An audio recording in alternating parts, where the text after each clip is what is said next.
Welcome to the cemetery.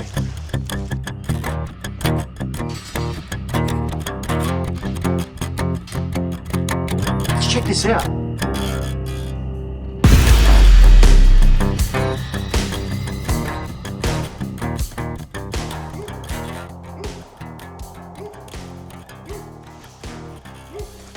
Don't mind Fido over there. He doesn't like me much. He looks pretty happy. I don't think he'd hurt me, would he? It's okay, I'm going. I'm going to a cemetery. Find myself doing that a lot lately. Hopefully not permanently, not for a while anyway, I've got stuff to do. This is Welshman's Reef Cemetery. It's not like all the others. This one's like a old school goldfields cemetery, and I say that a lot. I feel like I say that all the time actually. But this one's really in the goldfields. Check this out, right?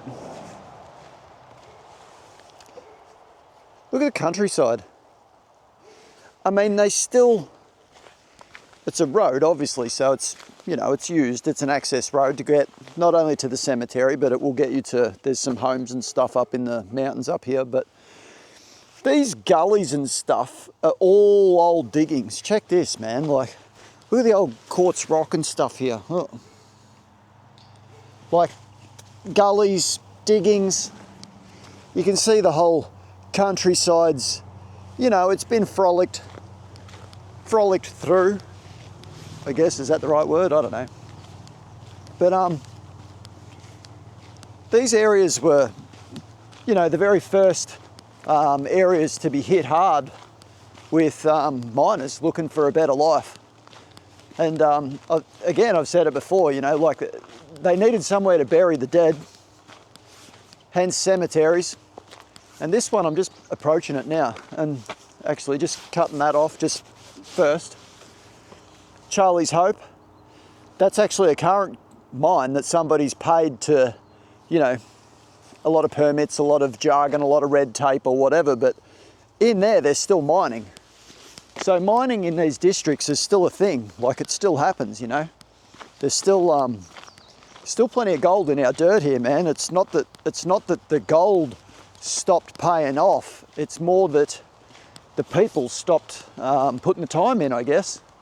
I've heard things like the war eliminated a lot of staff from the mines. So when the wars came about, all the young, fit, able miners, bam, they all, you know, every district, they all get sent off to war. The mines end up in a state of disrepair.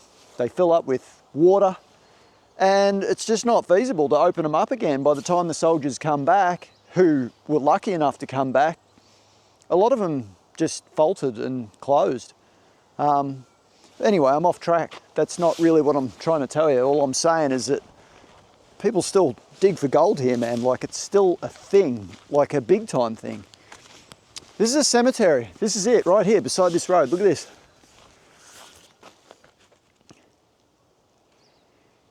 And this is what makes it so bizarre to me. We're walking down this track. There's a house up here on the hill. There's smoke coming out of the house.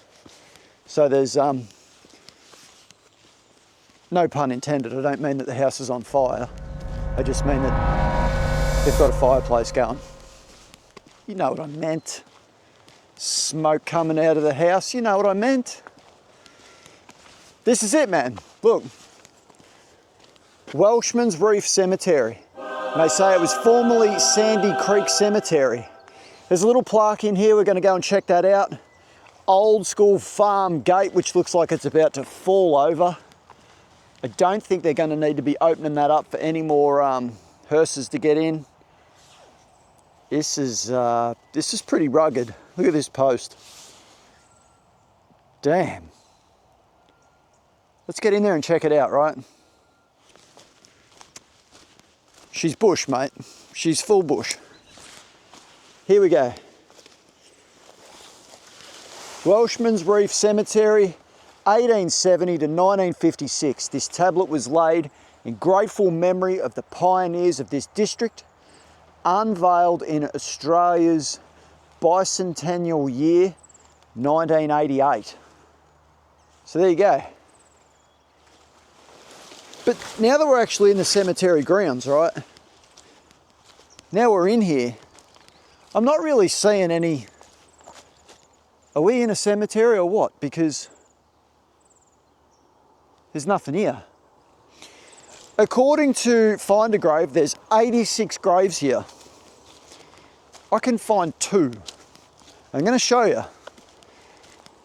2 of 86, but we might find more.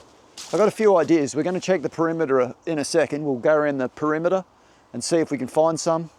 But oh, I'm seeing a few more while I'm here talking dribble. Let's look at the main 2 first, right?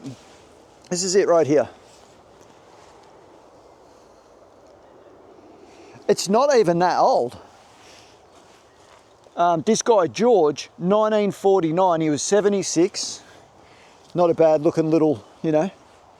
And then down the back here, we've got some from 1930. Well, actually down the bottom, it's actually older. They've added to it. So it's a family burial plot. John Annard, April 1872. And then his wife afterwards, 1884. So she got another 12 years. She was 64. And then probably is that their kids? I don't know. Up the top, it might be their kids. 1930. Well, William John, 1872. He was only 1. So they've buried, the 2 down the bottom have buried a son in 1872. Wow, wow, look at that. That's only a year apart. So it's not a year, it's 1 month apart.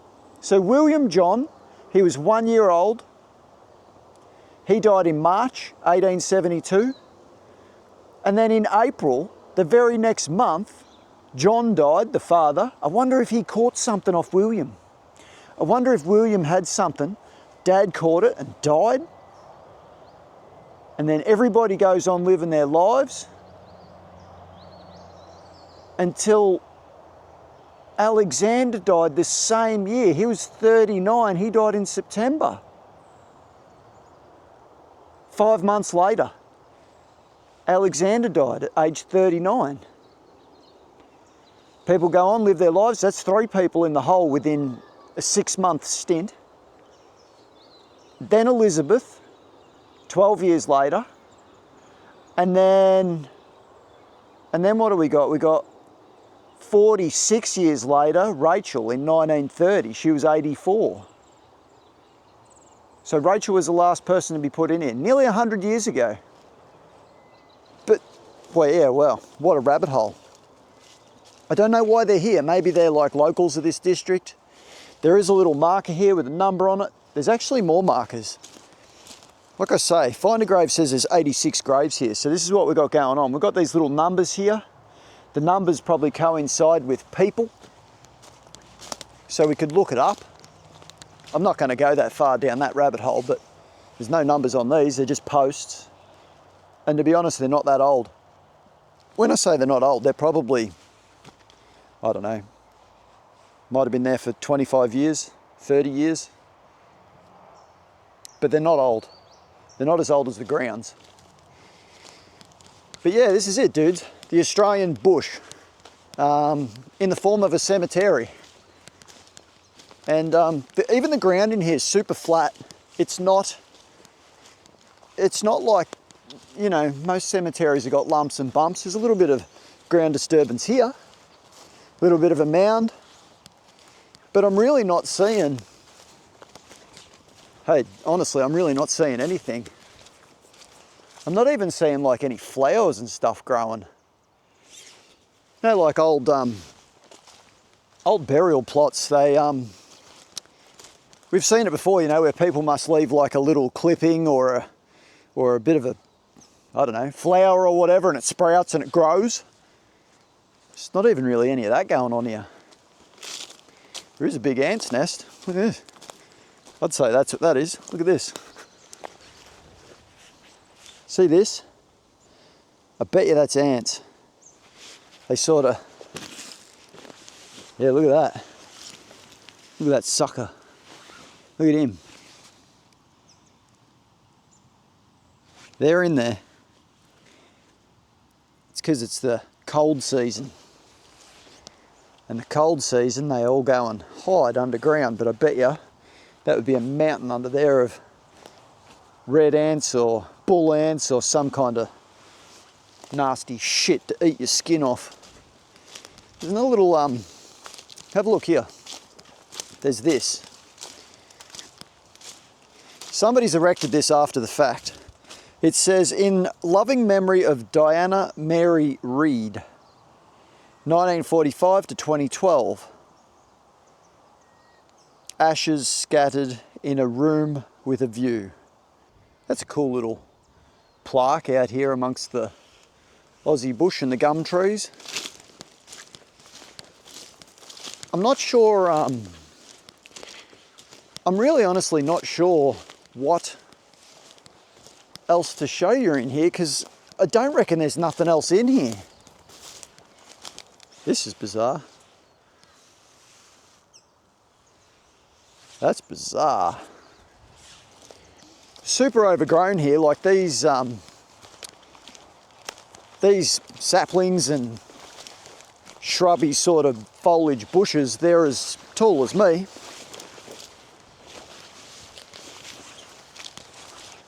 Yeah, welcome to the cemetery.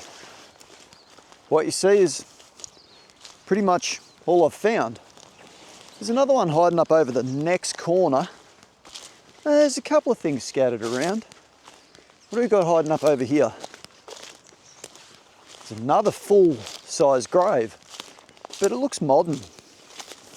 It honestly looks modern. I'm not here to present modern stuff. Well, 1956 was the last interment. So what do we got?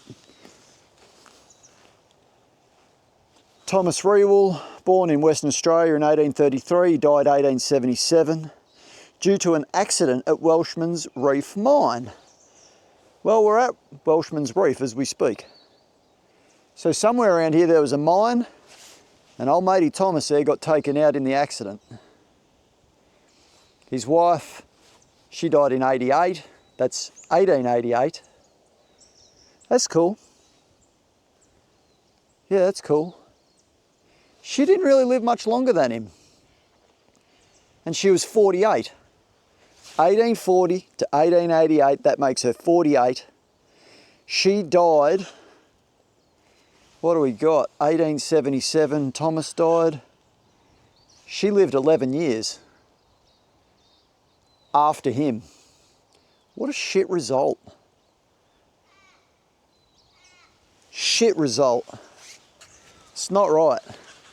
I guess the accident's one thing. That's one way of looking at that. So an accident's one thing, but for her to die, geez, she's young, mate. Like, that's young. 48's young, really young. She only lived 11 years after her husband was killed in that accident. There are some rocks here. Look at this.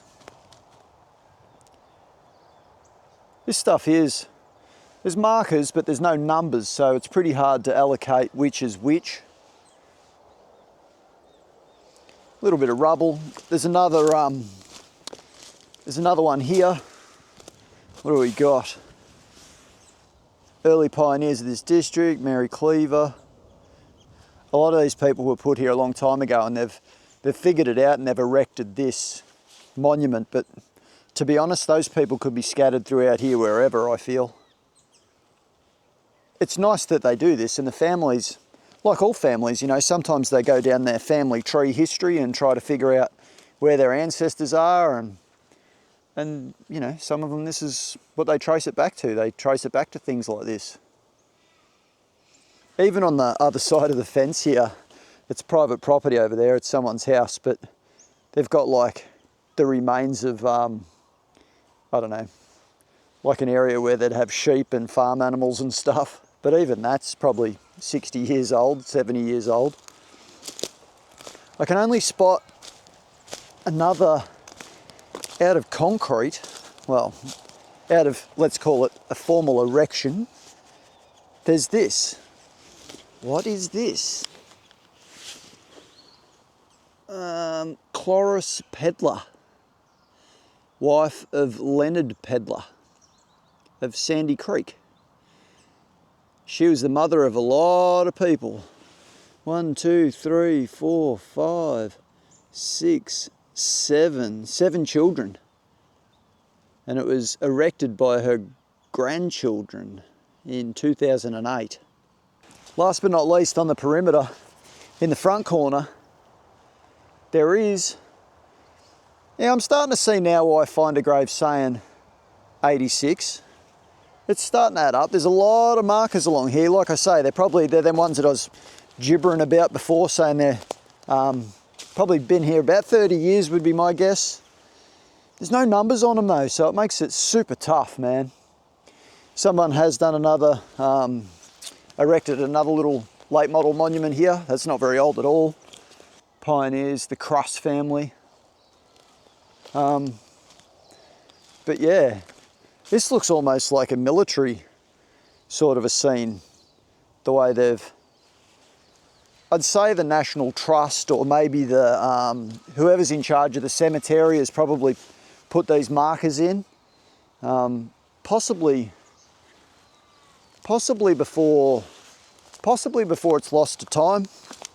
Somebody got to mark them out, otherwise we're never going to know where they are, and one day it might become important again to somebody. These are risen up quite high. You're not going to see that on camera, but there's quite an amount of dirt on these. Some rocks somebody's decorated this one with at some point, a long time ago, because they're scattered again, but there's definitely graves. Stupid comment, no pun intended, but definitely graves. But the midsection's really flat. One more. Jeez, I'm telling you, dudes, this thing is really sporadic. Oh, Pedler again. To the memory of James, John and Joseph Pedler, their wives and families buried in this cemetery, early Cornish pioneers of Sandy Creek. This was erected in the year 2000 by their descendants. That is epic. Epic. So the Pedlers were obviously, pretty important to the district around here back in the day. The families have come along to recognise that, and yeah, they've done an erection of some monuments and stuff in here, which is, that's awesome, man. It's awesome to see that people still hang on to that, and it means something to them, I reckon. That's pretty much a wrap on this cemetery, guys. I just wanted to show you. I just wanted to show you a very forgotten about cemetery down back block, Australia, mining town, mining district. What's done is done. I appreciate you all for watching and hanging out with me. Thanks for coming along, and we'll catch up on the next run, eh? Bye, everyone.